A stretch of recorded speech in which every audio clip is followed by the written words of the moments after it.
أنا العبد الذي كسب الذنوب وصدته الأماني أن يتوب. أنا العبد الذي يضحى حزينا على زلاته قلقا كئيبا. أنا العبد الذي كسب الذنوب وصدته الأماني أن يتوب.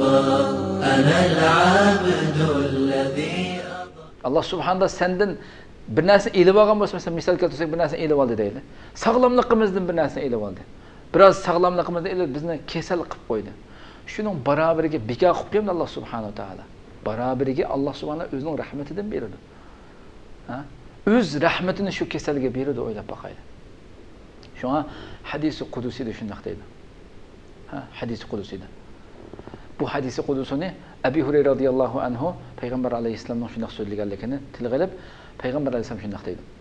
Innalloha azza va jalla yaqulu yawmal qiyamah. Allah subhanahu va taala qiyomat kuni shunday deydi. Ha? Yabna Adam, ey Adam o'g'li. Maridtu falam ta'udni.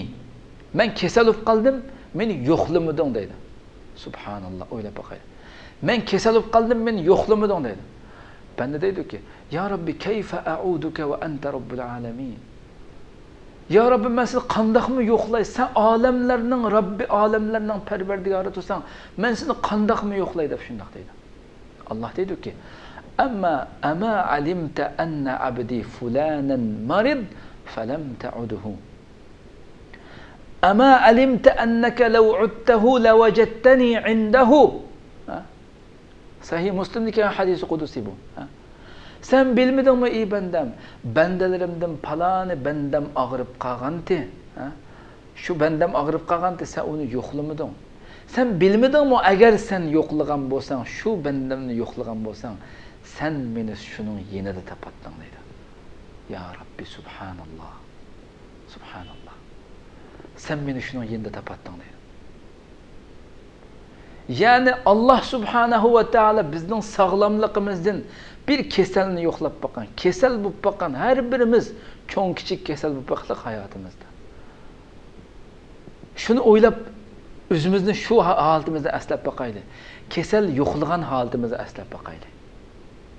Kasal, o'zimizning sog'lomligidan ozroq elib olgan bo'lsa sog'lomligimizdan, shuning muqobilasi, shuning o'rniga Alloh o'zining rahmatidan beradi ya shu kasalga. Qaraydigan bo'lsak, kasalni yo'qlab boqqan holatimizni o'ylab boqaylik. Shu kasalni nihoyat tinch, shunda bir xil chiroylari, bir xil seriq sarg'ayib qolgan, yuzlaridan bir xil nur porlab turgan holatda, gaplari shunda sipoyi, siliq sipoyi, muloyimlik, bir xil rahmat to'kilib turdi. Alloh uning sog'lomligidan ozroq elib olgan bo'lsa, rahmatidan bir muncha beriklikka uning muqobilasiga o'ylab boqaylik. Shu holatni o'ylab boqaylik. Az saq vaqtda var oy deb vaqirab yurgan insonmi? Kasal bo'lib qolgan vaqtda qarab qoldi. Shunda tinch, gap qilsa shunda muloyimlik, bir xil kasal yo'qlagan odam bir xil uning endi bir xil tinchlik munoyiz qilgan gibi odam. Bir xil yuzda bir xil nurliq. Alloh shu tatib olgan, elib olgan ozroq kasal sog'lomligining barobariga ma'ni beriklik Allah subhanahu taala. Rahmatini beriklik.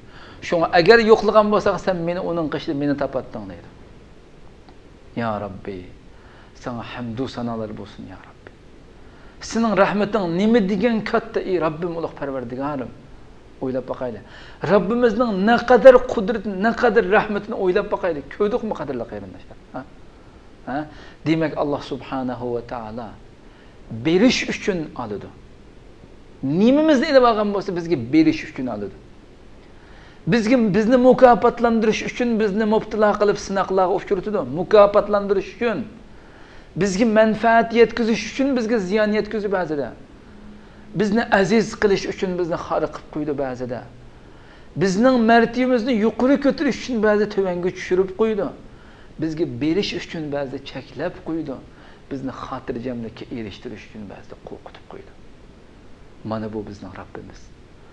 Mana bu bizning ilohimiz, qadrli qarindoshlar. İnsan Rabbidan shundoq yiroqlagan siri, yiroqlashganda, Robbining shariatidan yiroqlashganda Alloh uning qalbini qo'rqinch bilan to'ldirib qo'ydi.